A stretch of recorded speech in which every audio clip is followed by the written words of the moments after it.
Dragi gledalci, drage gledalke, pozdravljeni in dobrodošli. Živjo, to je avtoportret. Tokrat smo testirali Mercedesa za 7, spoznali 2 novosti na slovenskih cestah, se pogovarjali s človekom, ki je, ne boste verjeli, ubežal v Medvedu in obiskali zapuščen Dolenjski grad.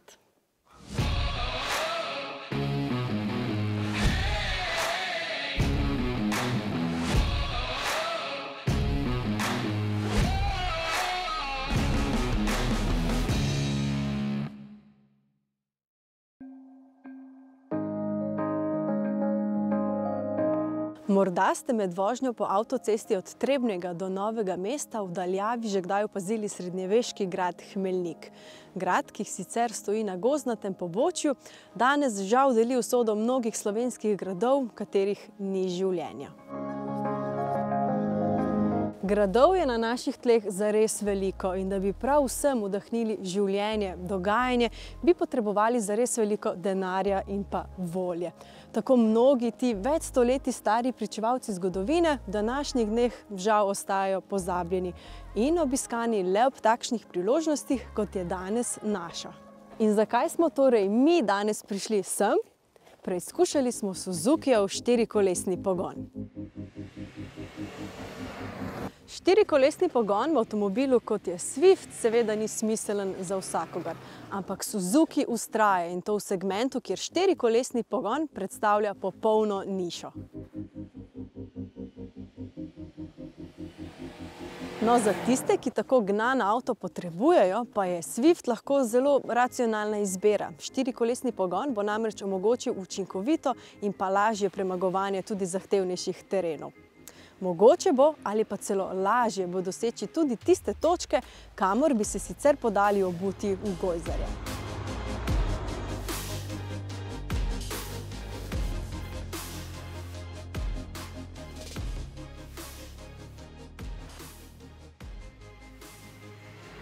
Pogosta končna destinacija za pohodnike je tudi grad Hmelnik, ki je od tega avta starejši za več kot 800 let.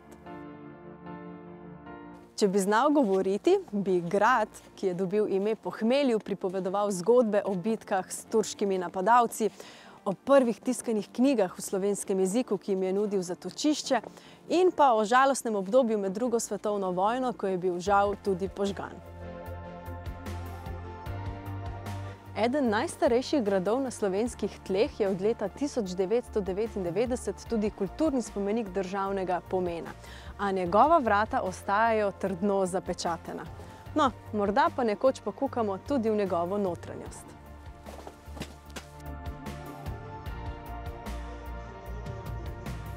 To je nekaj ključnih podatkov o našem Swiftu. Več ugotovitev s testa pa si seveda lahko preberete na našem spletnem portalu avtoportret.si.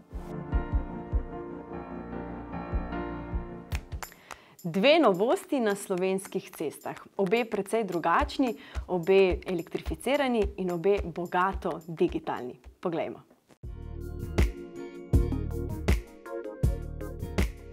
To je najpomembnejša Citroenova novost za leto 2021. Citroen C4 je odslej CUV. To pomeni, da višji odmik od tal združuje s takšno bolj aerodinamično oziroma kupejevsko obliko. Znamka Citroen s tem dizajnom ostaja zvesta svojim koreninam in sicer že v svojo 92-letno zgodovino segmenta kombi limuzin in pa s to svojo drznostjo želi na slovenskem tržišču predstaviti nekaj novega. Prav tako pa je ta združitev elementa SUV-ja ter elegance kombi limuzine prispeva k višji položaj za vožnjo in pa tudi lažjemu vstopu pa in izstopu iz vozila, kar pomeni, da lahko tudi s tem znamka Citroen pokrije mogoče širši krog kupcev. Zunanjost kaže nov oblikovalski jezik Citroena. Notranjost pa je seveda tudi povsem nova in zdaj tudi bogato digitalizirana. Mogoče tukaj pri tej tehnologiji bi poudaril tudi novost, ki jo je predstavil Citroen, tudi za sovoznika, to je SmartPad Support Citroen. Tako da tukaj v bistvu tudi na daljših potovanjih bo tudi sovoznik imel kaj za početi, v bistvu se bo lahko s čim zamotil. Kupci bodo lahko, tako kot v primeru tega avtomobila, izbirali električni pogon, na voljo pa bodo seveda tudi bencinski in pa tudi dizelski motorji. In sicer na voljo bo električni motor s 100 kW motorjem. Ena od glavnih adutev je 50 kWh kapaciteta baterije, potem pa je tudi možnost polnjenja, se pravi zamaknjenega polnjenja, 11 kW onboard charger, ki omogoča hitrejše polnjenje v primerjavi z konkurenco, in le-ta je že vgrajen serijsko.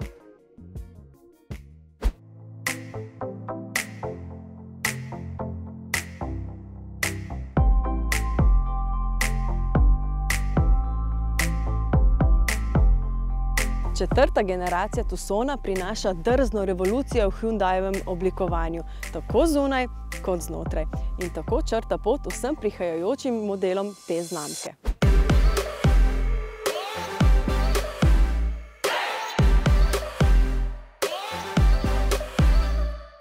Posebej zanimiva je kabina, v kateri so se fizični gumbi v veliki večini umaknili površinam na dotik. Zelo zanimiva pa je tudi oblika volanskega obroča. Za začetek temelj motorne ponudbe predstavljata 1,6-litrski bencinski in dizelski motor enake prostornine. Na voljo pa bo tudi klasična hibridna in priključno hibridna različica. Štirikolesni pogon ostaja pomemben del ponudbe. Za varnost zdaj skrbijo tudi nekateri novi asistenčni sistemi. Še posebej zanimiv je sistem, ki v vklopu smernika s pomočjo kamer kaže sliko mrtvega kota. Začetna cena novega Tucsona znaša 22 490 €, pri čemer je za večino naprednejših asistenčnih sistemov seveda potrebno doplačati.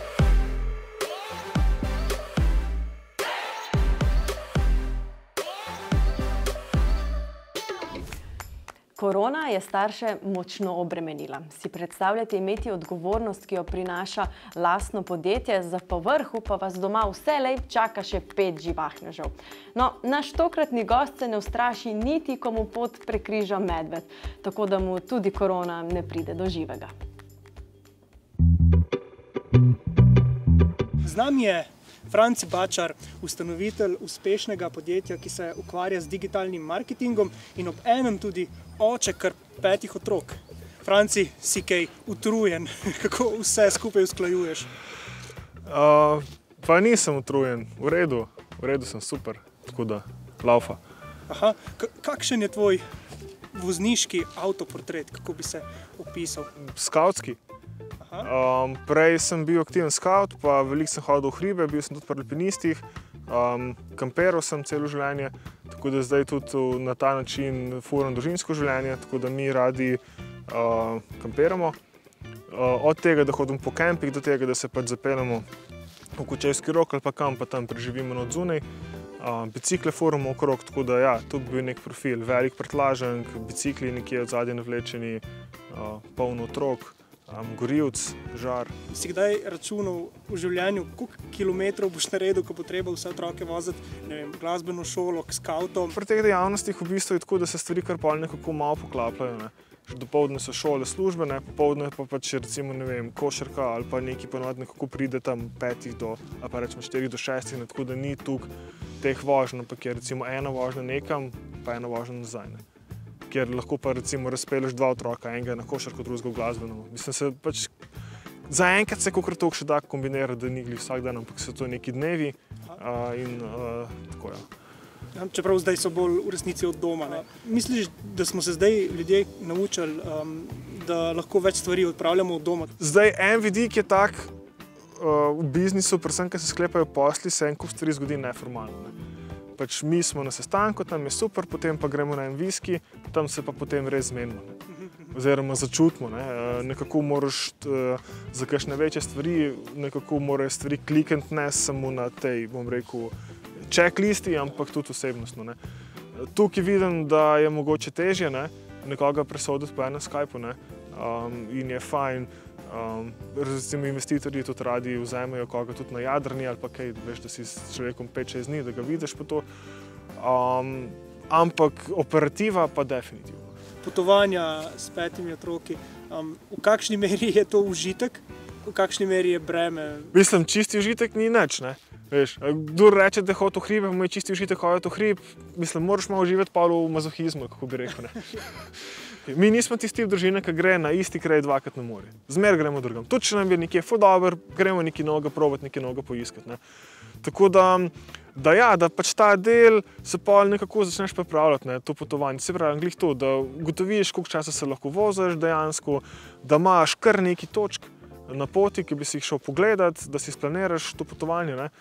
Ta planning je malo bolj zahteven, zahteva poznavanje, bom rekel, sebe kot družine, ne, pa v bistvu prilagojene stvari otrokom. Ne.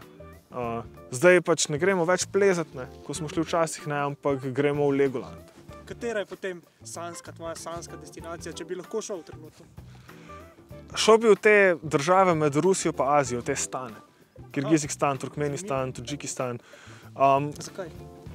Zato, ker se mi zdi, da so ful lepe, da imajo izjemno tradicijo, ta mongolska, pa ta svilna pot, pa tako naprej. Ne? Zapostavljene pa cen, pa v bistvu prijazne. Imam izkušnje z Rusije ali pa z nekih teh držav, Estonija, pa tam, ki jih imam malo tako za manj turistične, da so v resnici ful lepe, ful varne, ful prijazne, ne? In cenovno ugodne. Tako da bi v bistvu družinsko ful račal te države. Tu bi šel z avtomobilom? Tu bi šel s kakšnim kombijem, varianta Marco Polo ali pa talele Multivan, ali pa s kakšnim avtodomom, ki pa bi bil, ne vem, nekaj med džipom pa avtodomom. Torej, ker si precej domač na tem področju, en cilj v Sloveniji, ki bi ga ti priporočil, ki ga predvidevaš, da večina ljudi ne pozna? Kočevski Rog. Kočevski Rog je za moje pojme ful neizkoriščena atrakcija slovenska. Nobenega note sreče, ali ni šanse, da dobite korono. Razen medvedov mogoče, torej medvedov te ni strah? Medvedov ne rabi strah nobenega, po mojem. Si ga že kdaj srečal? Sem, ja. Sem. Izkušnja? Bil sem v Kočevskem Rogu, ker smo tam skavti veliko taborili in smo bili enkrat na enem družinskem taboru in sem imel en glih od mojih otrok, ki je bil majhen. In sem ga uspaval, tako da sem ga v tisti nosilki nosil in sem šel kakšne pol ure hoditi stran od taborišča, od tabornega prostora. In sem enkrat slišal, kaj ena veja poč in takole na 100 metrov ali pa na 50 metrov sem videl rit od medveda, ki je hlačala stran od mene. In prva reakcija je bila, medveda sem videl, sploh me ni strah, pa sem začutil močen puls. Torej, telo je se zelo ustrašilo in glava tudi malo, ker sem se pa kar obrnil pa šel nazaj. Težko je zdaj navdušen. Nisem pa, pač. V glavnem, med ima ful dober voh in se ljudem izogiba in če ni, da bi bila, ne vem, da bi imel res ful veliko smolo, da ga presenetiš, no. Kar je pa res, bolj bi mi bil strah klopa. Več je verjetno, da dobite klop, pa nekiti zborelijo, kakor pa medvedano. To so te majhne stekleničke, ne? Ok, to so bili Francijevi nasveti, s katerimi smo zaključili v pravem stilu. Franci, hvala, vam pa tudi hvala za ogled in se vidimo. In za družinske izlete je nadvse primeren tudi Mercedes GLB. No, ne le, da je to 7-sedežni prostornež, mi menimo celo, da gre za bodočo klasiko.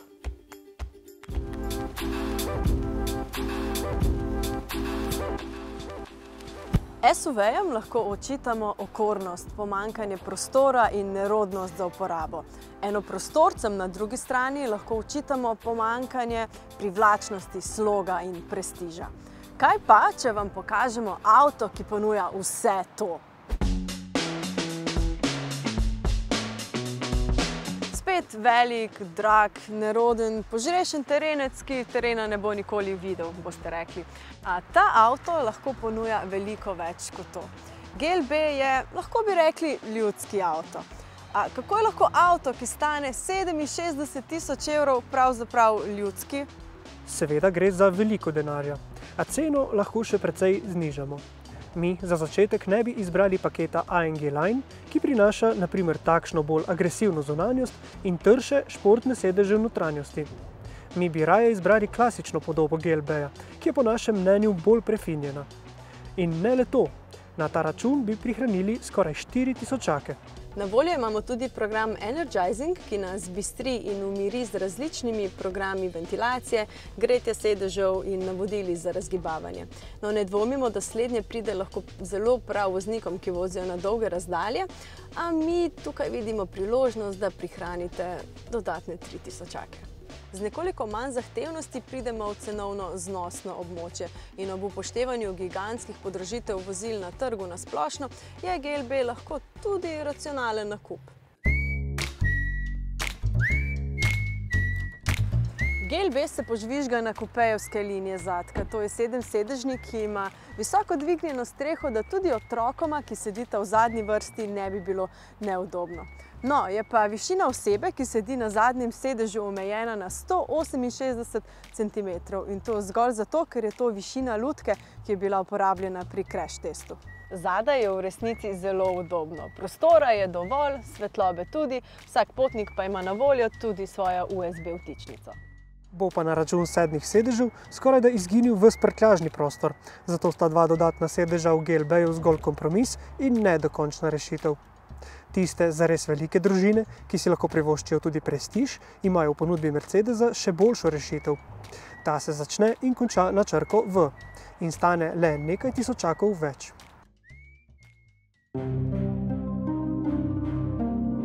GLB ni le družinski avto, vrhunski je tudi za, na primer, poslovneže.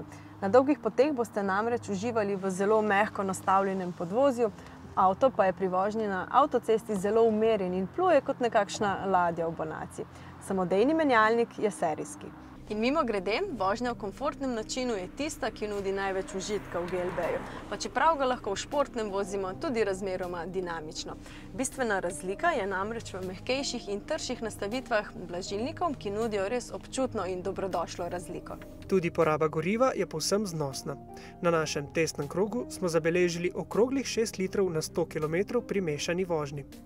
Razlog tiči tudi v dejstvu, da GLB ni težkokategornik, ampak je razvit bolj po okusu evropskih kupcev in evropskih ulic. In kljub tej kompaktni embalaži zelo cenimo asistenčne sisteme, ki se odlično obnesejo pri manevriranju oziroma parkiranju, pa tudi pri vožnji po regionalki ali avtocesti. Posebej želimo omeniti sistem polsamodejne vožnje, ki ga tvorita adaptivni tempomat in lane centering. Pri vožnji po avtocesti avto vozi tako rekoč brez vmešavanja voznika. In to velja tudi za prehitevanja, saj voznik le vklopi smerokaz, avto pa vozni pas popolnoma samodejno zamenja. Pri nočni vožnji boste hvaležni tudi za pomoč matričnih žarometov, ki z dolgim snopom samodejno osvetljujejo del cestišča, brez da zaslepijo nasproti vozeče voznike. Področja, na katerem GLB ne bi bil resnično vsaj zelo dober, nismo našli. Pa naj bo to pri digitalni tehnologiji, pametni varnostni tehniki, udobju ali pogonu. Celo na zahtevnem terenu je s pomočjo 4-kolesnega pogona dokaj zmogljiv, če vam le ne bo žal takšnih velikih platišč. Še vedno mestni terenec, a tokrat tudi zelo uporaben, racionalen družinski avto. Če je kateri izmed Mercedesov lahko ljudski, potem je to tale.